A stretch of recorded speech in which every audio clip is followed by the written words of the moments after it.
Le Seigneur soit avec vous. Évangile de Jésus-Christ selon saint Luc.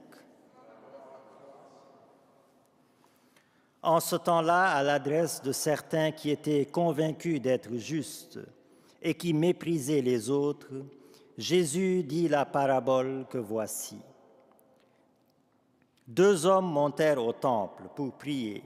L'un était pharisien et l'autre publicain, c'est-à-dire collecteur d'impôts. Le pharisien se tenait debout et priait en lui-même. « Mon Dieu, je te rends grâce parce que je ne suis pas comme les autres hommes. Ils sont voleurs, injustes, adultères. Ou encore comme ce publicain. Je jeûne 2 fois par semaine et je verse le 10e de tout ce que je gagne. » Le publicain, lui, se tenait à distance et n'osait même pas lever les yeux vers le ciel. Mais il se frappait la poitrine en disant « Mon Dieu, montre-toi favorable au pécheur que je suis. Je vous le déclare. Quand ce dernier redescendit dans sa maison, c'est lui qui était devenu un homme juste plutôt que l'autre. Qui s'élève sera abaissé, qui s'abaisse sera élevé. »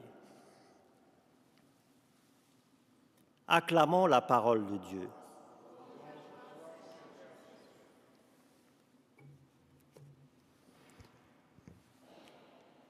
Cette parabole, frères et sœurs, elle met en scène 2 hommes en prière. Un juste mais orgueilleux, le pharisien, et un pécheur mais humble, le publicain. Et c'est la prière de l'humble pécheur qui a été exaucée par le Seigneur. C'est dire donc que l'humilité d'un cœur contrit efface les péchés, mais l'orgueil d'un cœur endurci efface même la justice. Autrement dit, ce que je fais de bien dans ma vie peut être effacé par mon orgueil, et ce que je fais de mal dans ma vie peut être effacé par l'humilité de mon repentir. En ce temps de carême, cet évangile nous renvoie directement au sacrement de la confession. Chaque fois que j'entre au confessionnal avec un cœur de publicain, c'est-à-dire un cœur humble et contrit, je sors lavé de tous mes péchés. Chaque fois que j'entre au confessionnal, avec les larmes de repentir de Marie-Madeleine humble et contrit, je sors avec les larmes de joie de Marie-Madeleine lavé de tous ses péchés. Mais si mon orgueil est tel que je pense que ma justice me suffit devant Dieu, alors mes péchés demeurent. Du moment que vous dites « nous voyons », vos péchés demeurent, dit Jésus aux orgueilleux pharisiens. Et vous voyez dans l'Évangile, l'orgueilleux pharisien accuse le publicain d'être un pécheur, alors que l'humble publicain, lui, il s'accuse lui-même devant le Seigneur. L'orgueilleux accuse les autres, l'humble s'accuse lui-même. Nous vivons dans un monde où l'on s'accuse mutuellement par orgueil, en oubliant de s'accuser soi-même. Nous pointons les autres en oubliant de nous pointer nous-mêmes.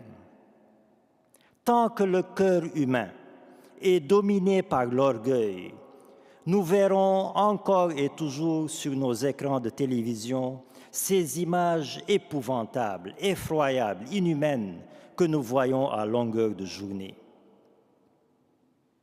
La paix dans le monde n'adviendra que lorsque l'être humain prendra conscience que la paix n'est pas d'abord à chercher dans des négociations politiques ou dans des stratégies géopolitiques, mais d'abord dans l'être humain lui-même, d'abord dans le cœur humain qui est endurci par cet orgueil qu'aucune stratégie politique ne saurait ramollir. Seul le feu du Christ peut, par sa chaleur, faire fondre la dureté du cœur humain et par sa lumière éclairer les ténèbres qui épaississent le cœur humain. Frères et sœurs, le ciel commence sur terre et l'enfer aussi.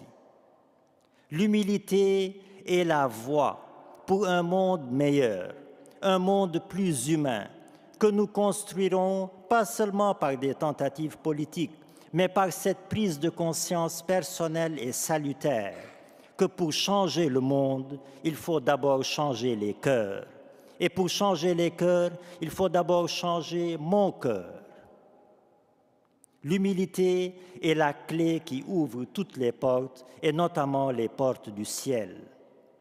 Car heureux les pauvres, c'est-à-dire heureux les humbles de cœur, le royaume des cieux est à eux, nous dit le Christ, Jésus, notre Seigneur. Amen.